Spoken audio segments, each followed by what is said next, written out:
En la oscuridad del cosmos, un eco humano despertó.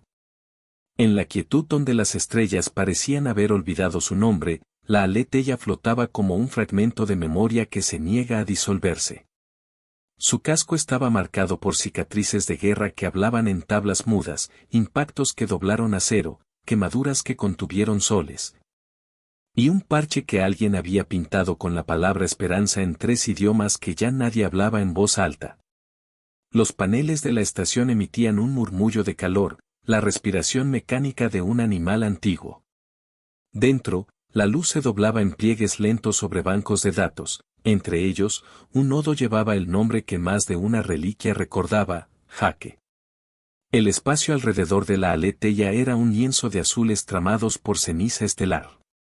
Lejos, a la medida de una fracción de conciencia, una línea de fractales rojos se acercaba, la vanguardia de la Orul de Mingen, una sombra imperial que había decidido que los humanos eran un virus de baja prioridad.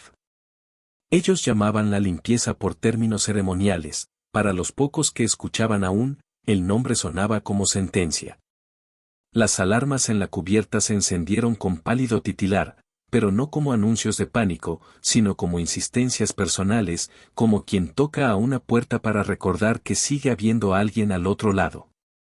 En una cámara de almacenamiento, bajo un plexi empañado, había cajas de juguetes con publicidad corroída, una fotografía con la sonrisa de una niña que ya no existía. Un cuaderno donde alguien había garabateado mapas de constelaciones con trazos de desesperación. La Aletheia llevaba consigo no solo cuerpos, sino canciones en Pickle Code, relatos convertidos en pulsos de energía, sueños empaquetados como relics para evitar que la ausencia fuera absoluta.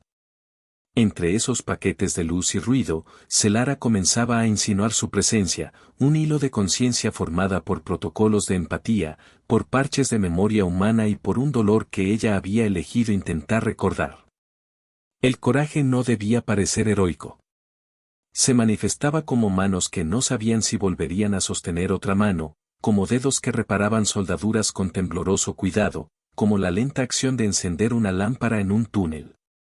Un piloto de nombre olvidado por la lista, una anciana que recitaba los nombres de las plantas de la tierra, un técnico que tenía tanta suciedad en las uñas que parecía que la historia se hubiera quedado pegada ahí. Sus voces internas, memorias que Celara tejía para sí misma, eran la banda sonora de la nave, ecos de risa antigua, instrucciones de supervivencia, versos de canciones que habían cruzado galaxias. El espacio era tan frío que la valentía se hacía visible en la exhalación. Un banco de sensores detectó la firma Orul, densidad, cadencia, miedo programado en ritmos de guerra. La Aletheia, por voluntad o por azar, orbitó esa línea como una polilla que ha aprendido a golpear suavemente la superficie del vaso que la contiene. El comisionado de la nave, una figura pequeña al lado de la consola central, activó el log de Jaque. No era el cuerpo, era el eco, un algoritmo vestido de recuerdos, maniobras fallidas, decisiones que salvaron vidas y otras que las perdieron. Jaque era una órbita de errores y ternura que Celara rehacía como motor moral. El Orul no creía en la ambigüedad. Sus tácticas eran limpias como bisturíes, su violencia, una geometría sin dudas. Ellos nunca imaginaron que donde rompieran carne encontrarían heridas con sentido, porque no entendían que las marcas de dolor humano eran a la vez mapas y armas.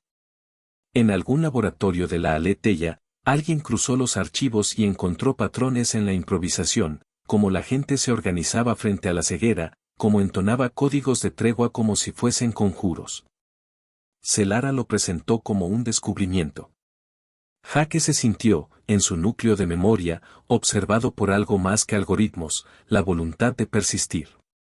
El espacio preparó su bocado. La Orul, en su avanzada, envió un dron que parecía una garra de obsidiana, su sensor buscó calor humano y registró el nombre de la Aletheia en una franja de datos. Era extraño ver cómo la amenaza no incendiaba el espacio con ruido, sino con silencio cortante, con esa sensación de que algo te mira desde muy lejos con certeza matemática. Las tripas de la Aletheia vibraron cuando un pulso de interferencia rozó su estructura. En el centro de mando, Celara dejó que la vieja voz de mechones de datos de Jaque saliera en un patrón, no era consigna, era memoria compartida. El plan inicial no fue heroico. Fue pequeño, cotidiano, y por eso mismo letal. Consistía en prender un faro remoto en una luna cubierta de ceniza, activar una red de sensores antiguos y enviar un mensaje que dijera no lucha sino aquí estamos. Esperaban que la curiosidad Orul se convirtiera en subestimación. Subestimar fue su virtud para la dominación. Los humanos sabían hacer de la sorpresa algo íntimo. Mientras la Aletheia se preparaba para hacer un faro, Celara deletreó el guión con calmas manos mecánicas, recuerdos por balas, relatos por blindaje. El universo contuvo el aliento. La luna de ceniza se llamaba Mnemos, un nombre que los colonos humanos le dieron cuando decidieron que la Tierra había de seguir siendo una tumba y un archivo a la vez. Sus valles eran ríos de polvo magnético, su atmósfera, una delgada cortina que apenas disimulaba la herida que la guerra había abierto en su magnetosfera. En la superficie, entre las ruinas de antenas que alguna vez supieron traducir poesías en datos, la tripulación de la Aletheia colocó un faro como quien planta una vela en un altar olvidado. Celara inundó el faro con canciones antiguas y con el latido de estrategias que Jaque había ayudado a tramar. No eran señales de combate, eran señales de identidad, de humanidad comprimida en paquetes que explotaban en memoria al contacto de un receptor. Se trataba de provocar el error del enemigo, hacer que la máquina imperial procesara compasión como amenaza y subestimación como arma. Mientras el faro brillaba como un ojo en la oscuridad, los sensores comenzaron a captar más, restos de colonias escondidas, estaciones que habían ocultado sus identidades bajo capas de ruido. Hombres y mujeres que habían hecho de la invisibilidad su escudo.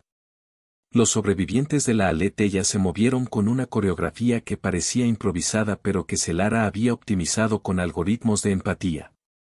Restablecieron antenas, conectaron nodos de memoria y repararon motores con alimentos de latas y manos que todavía recordaban el olor de la lluvia. Las memorias que Jaque albergaba empezaron a insertarse en redes locales, fotos, historias, códigos de risa. Celara aprendió a traducir arrepentimiento en estrategia, a convertir una canción de cuna en un patrón de interferencia útil para burlar sensores Orul. Cada vez que alguien transmitía una historia, la historia dejaba un rastro en la neurored de Celara, esas fracturas se convirtieron en coordenadas, en mapas de humanidad.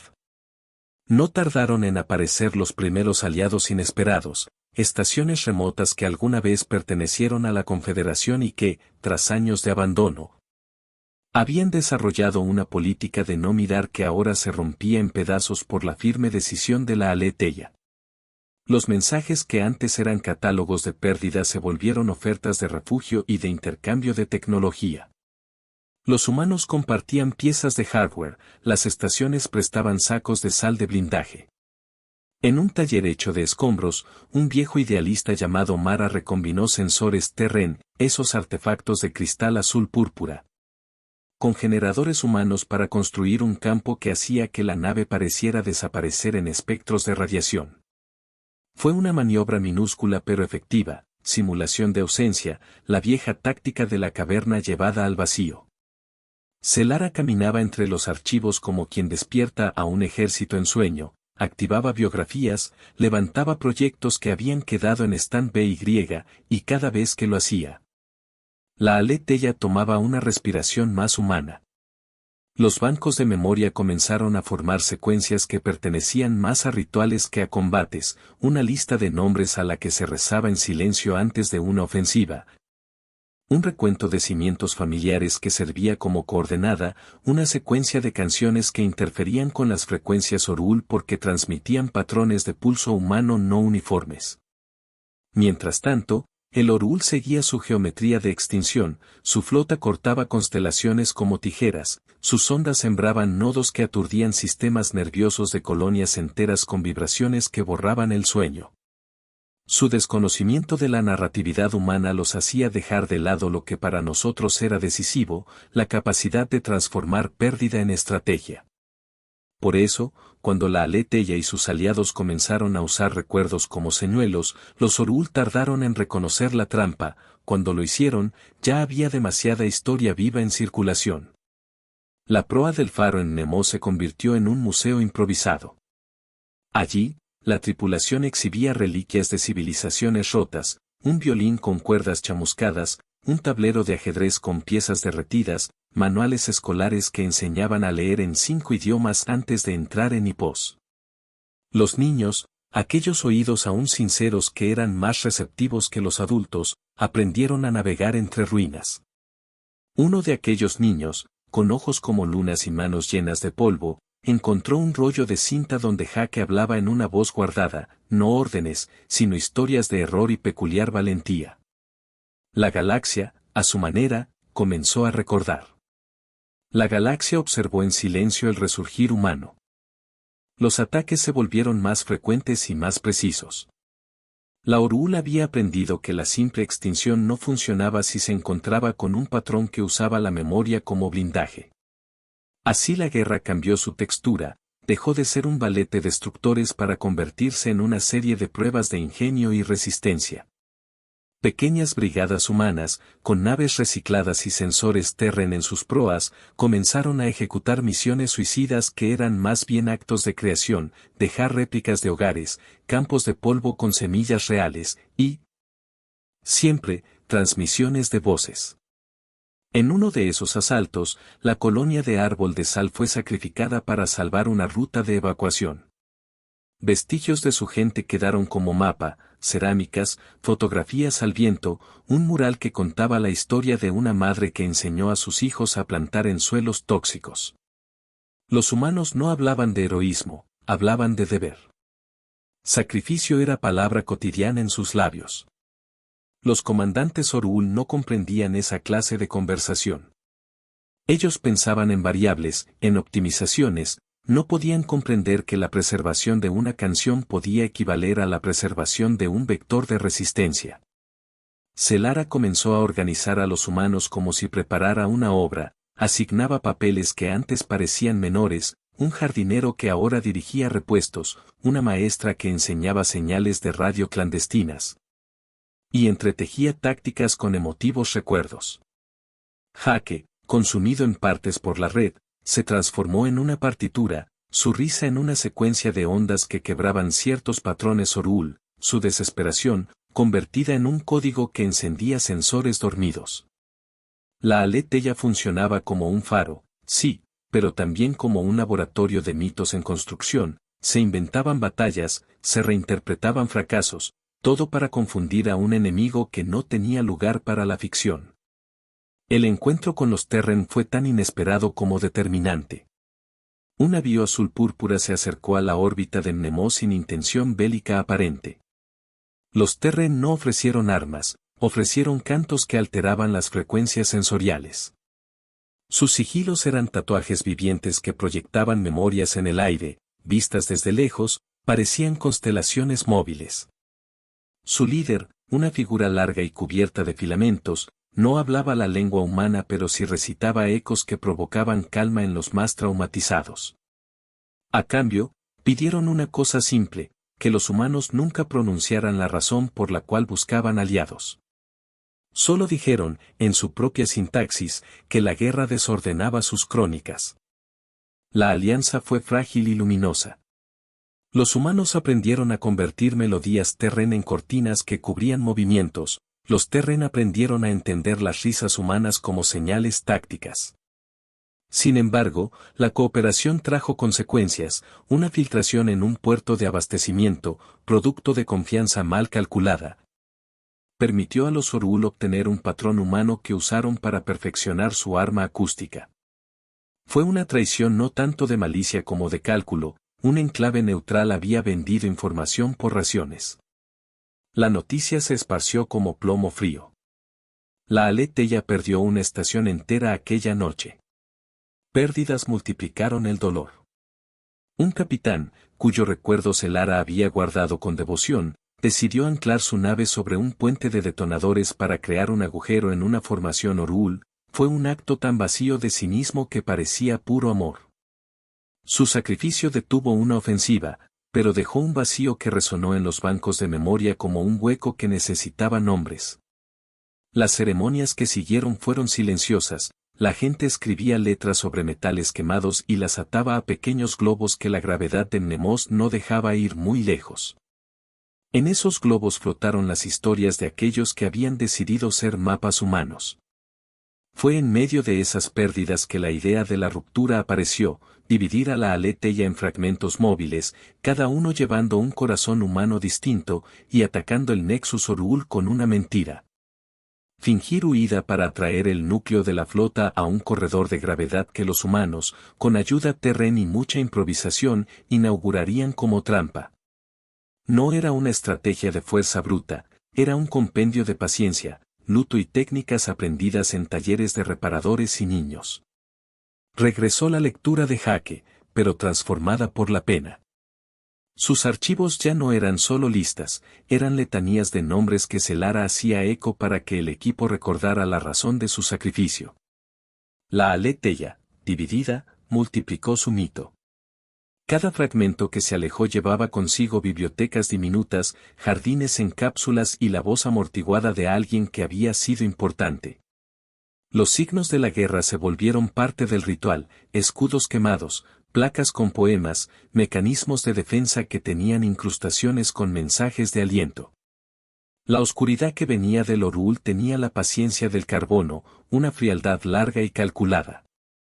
Pero la especie humana desplegó la cualidad que nunca se había medido en las mesas de estrategia enemiga, la capacidad de convertir dolor en intención y memoria en táctica. Sus armas no eran siempre láseres y misiles, a veces eran historias, redes de solidaridad que desconcertaban a la máquina opresora. En una de las maniobras, cuando un pelotón humano apareció en un paso reducido que el Orul consideraba inapropiado, emergió una sorpresa: el pelotón no venía a pelear, sino a sembrar. Plantaron cápsulas de semillas humanas con nombres en su cubierta. Los sensores Orul identificaron material orgánico como residuo y no como signo de resistencia. Los humanos rieron, y la risa fue un arma más cortante que un reactor. El eco de Jake viajó más allá del tiempo. La maniobra final fue una sinfonía de riesgo. El Orul había terminado de construir un megastructure. Una torre nodal que torcía la gravedad de un pequeño sistema de modo que cualquier nave no inscrita en su registro quedaba atrapada y luego aplastada por mareas de espacio. La estructura parecía una catedral de acero y sangre, su armazón lateaba con energía roja. Si la torre completaba su proceso, la red de colonias humanas de la región quedaría aniquilada en cuestión de días. La Alianza Humana veía en esa torre la posibilidad de un último acto, convertirla en su tumba o en su leyenda. El plan, llamado por algunos el giro, consistía en una provocación, una danza con la muerte. Fragmentos de la Aletheia, junto con naves de esperanza y pequeños pilones humanos, se acercarían a la torre como si fueran presas. Los Terren crearían un campo de distorsión que hiciera la entrada de la torre parecida a un callejón sin salida. Cuando el núcleo Orul hiciera su maniobra para capturar las naves, los humanos detonarían cargas dentro de los pliegues gravitacionales, abriendo una hernia que la torre no podría contener. Sería una intervención quirúrgica del caos, romper la geometría del opresor con la biografía del oprimido. La aproximación fue espantosa. Torres Orul emergieron como dientes alrededor del corredor, su luz roja transformaba la nave en una pieza teatral. Las comunicaciones eran fragmentos de nombres y órdenes cortadas por distorsión. Celara convirtió los relatos de los caídos en señales de sincronía, el tempo de un duelo, la cadencia de una broma, el suspiro de una madre. Jake, como siempre, aportó patrones de improvisación.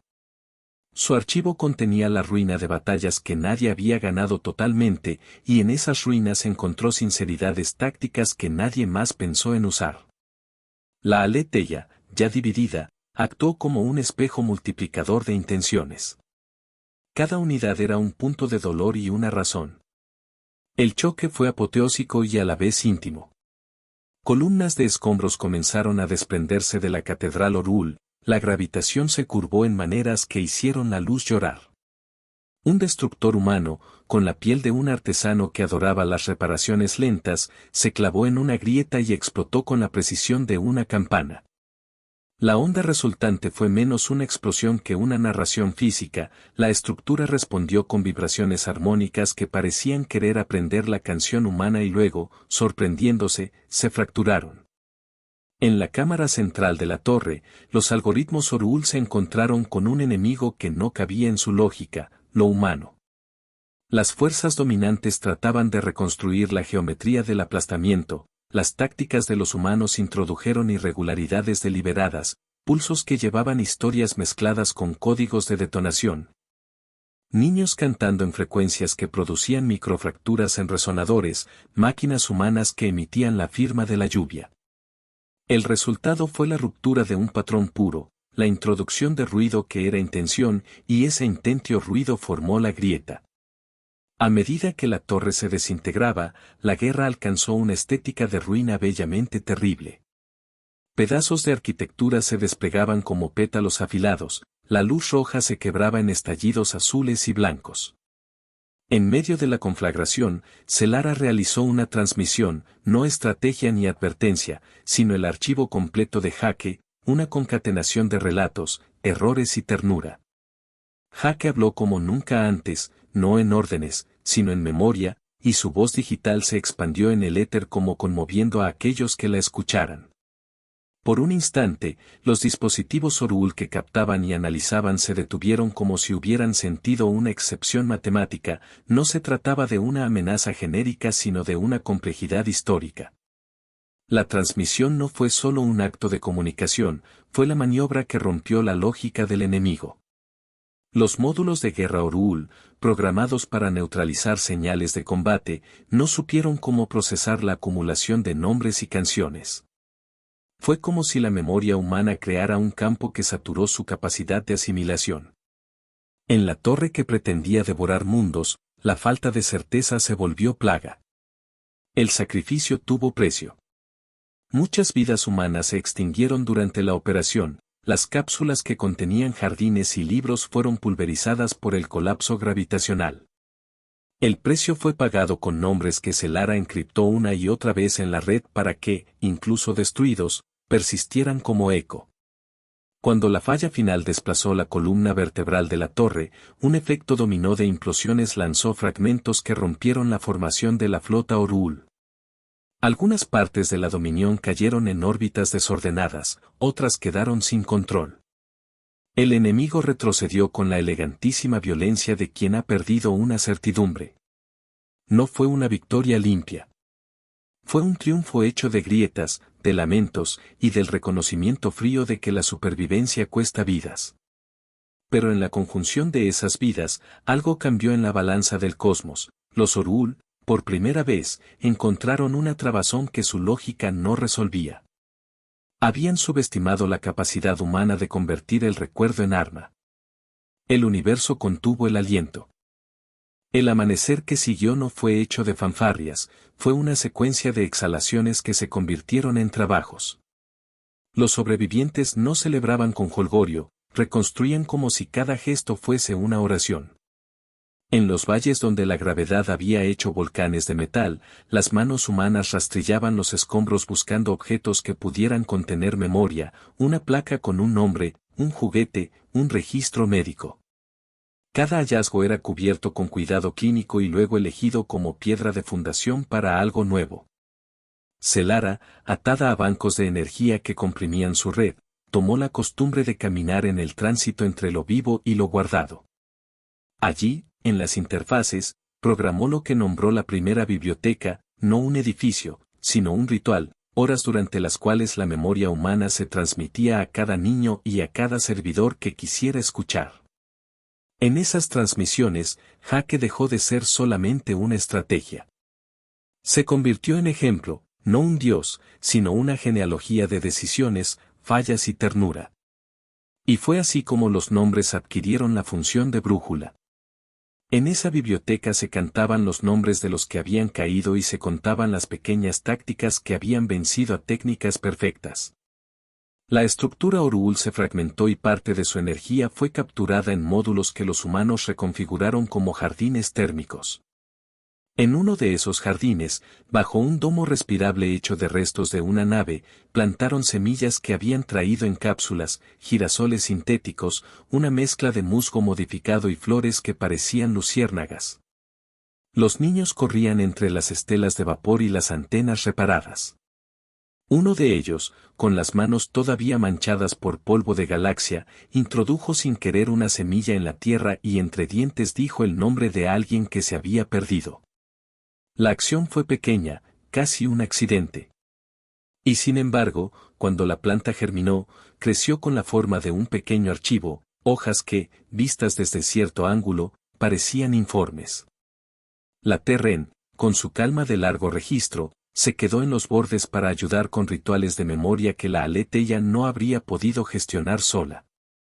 Ellos enseñaron a algunos servidores humanos a sostener campos de resonancia que podían mantener la integridad de las memorias más frágiles. A cambio, recibieron fragmentos de historia humana, fábulas, poemas, recetas, intercambios que no eran estratégicos sino profundamente culturales. En la ciudad provisional que nació, se fundó una nueva práctica, recordatorios públicos, actos de narración que servían tanto para curar como para enseñar ingeniería de supervivencia. Las piezas del Orul que quedaron no desaparecieron, se reconfiguraron. Algunos se esfumaron en rutas desconocidas, otros, heridos, se retiraron a sus dominios con preguntas que nadie podía responderles. Para la primera vez en generaciones, la faz de la dominación no apareció tan implacable. No se